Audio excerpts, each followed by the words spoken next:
Gloria a ti, Señor.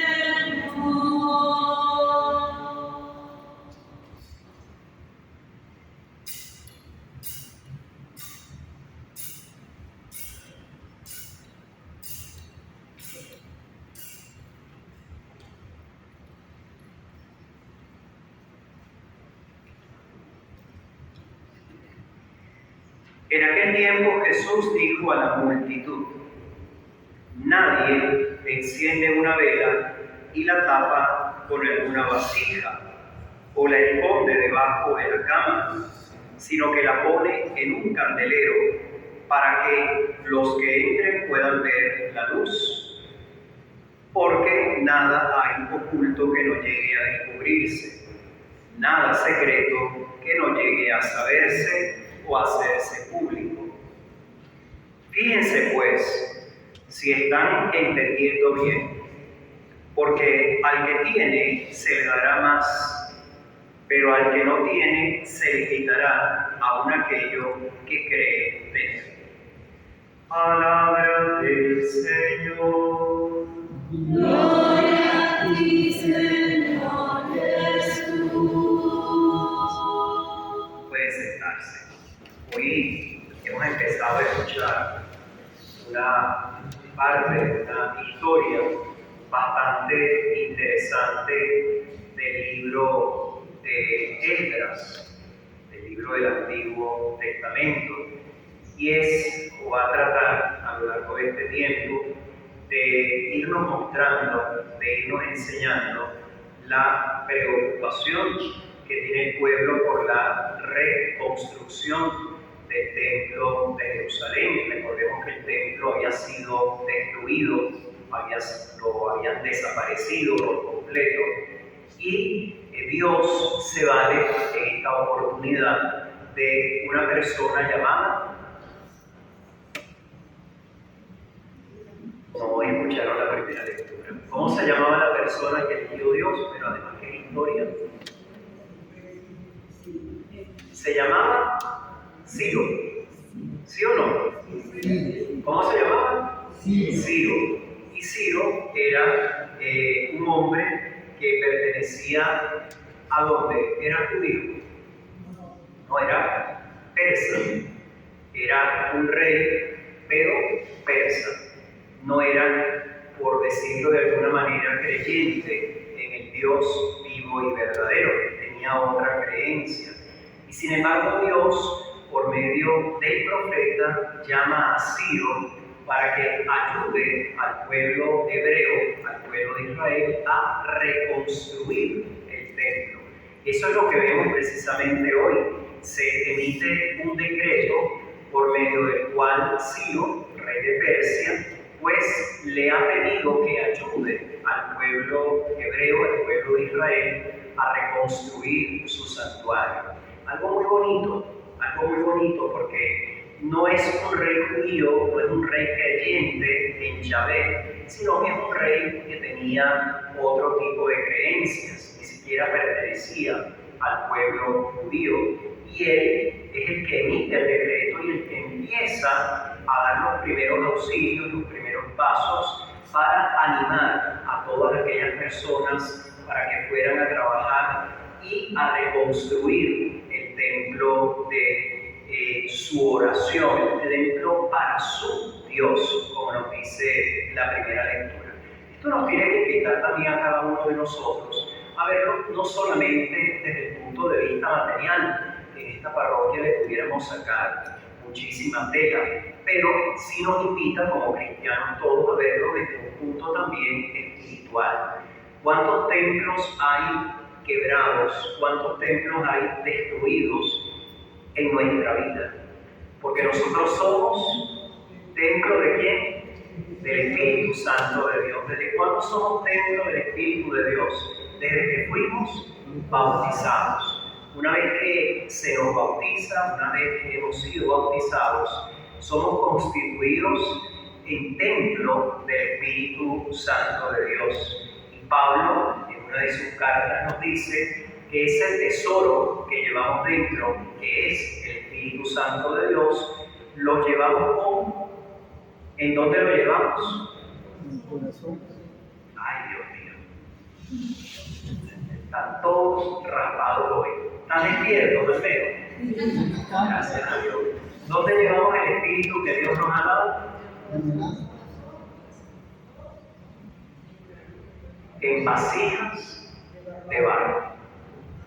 Por eso Pablo nos dice, cuiden mucho el templo del Espíritu Santo. Porque el templo del Espíritu Santo soy yo y eres tú, cada uno de ustedes es el templo del Espíritu Santo. Porque dentro de mí, de ti, vive, mora el Espíritu Santo de Dios. Y es por eso que Pablo insiste mucho. ¿Por qué habla de que somos vasijas de barro? Porque el barro se quiebra con mucha facilidad. Y una vez que el barro se quiebra, ¿para qué sirve? A nada, para adorno. Por una vasija rota, no, con una rota llegue en el jardín para que crean que esté entera. No sirve para más nada. Es por eso que tenemos que aprender a cuidar el templo del Espíritu Santo de Dios, que somos cada uno de nosotros. Dentro de nosotros mora ese Espíritu. Y lo vamos a escuchar en las palabras finales antes del responso que vamos a ofrecer hoy por nuestro hermano Ali Aranción, cuyas cenizas reposan en la comunidad. ¿Por qué las cenizas deben respetarse? Porque fueron templo ¿de quién? Del Espíritu Santo de Dios. Hay gente que dice, bueno, a él le encantaba ir al mar. Vamos a lanzarlas al mar. Hasta luego, ¿no? A esta persona le gustaba ir a Ávila. Vamos a ir en el teleférico y en cualquier momento la lanzamos para abajo y le decimos, ahí está donde querían estar, ¿no? Las cenizas hay que guardarlas en un lugar sagrado, o bien sea en un funerario, o en un cementerio, o bien sea, pues, en tantos columbarios que ya hoy día están funcionando dentro de la iglesia particular de Caracas y otras iglesias más. Pero no se pueden tirar, no se pueden botar, de tal manera que ustedes están vivos todavía. ¿Sí o no? Sí. Ok, díganle a su hija o a su hijo o a su hermano o a su hermana, si yo me muero y me vas a cremar, no me vayas a botar a Ávila. Ni ver, yo quiero que me dejen en la iglesia, no, tampoco. ¿Cómo la van a dejar en la iglesia? Aquí no la podemos dejar. Hay que llevarla a un cinerario. Y hay iglesias que los tienen, claro que sí, pero allí hay que llevar a nuestros seres queridos mientras no nos decidimos a salir, pues, de esas cenizas en nuestro hogar. Hay personas que por lo general los tienen allí muy breve tiempo, 1 o 2 años, pero luego pues ya se deciden a llevarlos a un lugar donde se reza eternamente por cada uno de ellos. Pero las cenizas se respetan y por eso se les rinde pues una misa que pudiésemos llamar de cuerpo presente, porque los últimos restos sensibles que tenemos, por ejemplo, de un hermano o una hermana, cuando es incinerado, son sus cenizas. Y si ustedes van, después de unos 30, 40 años, hace unos días, estaba yo en una Eucaristía de difuntos también, que me ha tocado ir a ver algunas, cuando sacan a los sacerdotes que los van a llevar a cinerarios, sobre todo los que estaban en el cementerio del sur. Todos esos padres que fueron enterrados allí, la gran mayoría los sacaron. Uno de ellos fue Monseñor Marcial Ramírez Ponce, el primer obispo militar castrense de Venezuela. Y yo vi cuando lo enterraron. Eso fue el día de las Torres Gemelas, por cierto, fue ese mismo día. Y lo desenterraron, lo llevaron a la Catedral de La Guaira, su primera diócesis. Y yo me quedé abismado, porque casi no había nada. ¿En qué momento uno se vuelve nada? Me acordé de lo que dice el libro de Génesis. Recuerda que eres polvo y al polvo volverás. Es impresionante. A veces hasta la ropa dura más que uno, porque él estaba vestido como obispo y eso lo tenía bien. Pero el cuerpo había desaparecido prácticamente en tan poquito tiempo.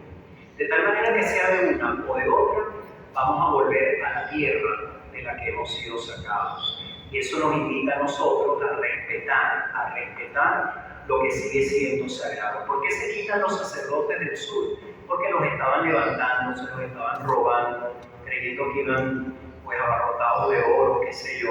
Entonces, ¿qué se decidió? Sacarlos de ahí para preservar su cuerpo, porque su cuerpo también era templo del Espíritu Santo de Dios. Y los santeros, los hechiceros, los curanderos, a ellos no les importa eso, sino robarse los huesos para hacer sus cosas. Y los de los curas valen más, así me dijeron.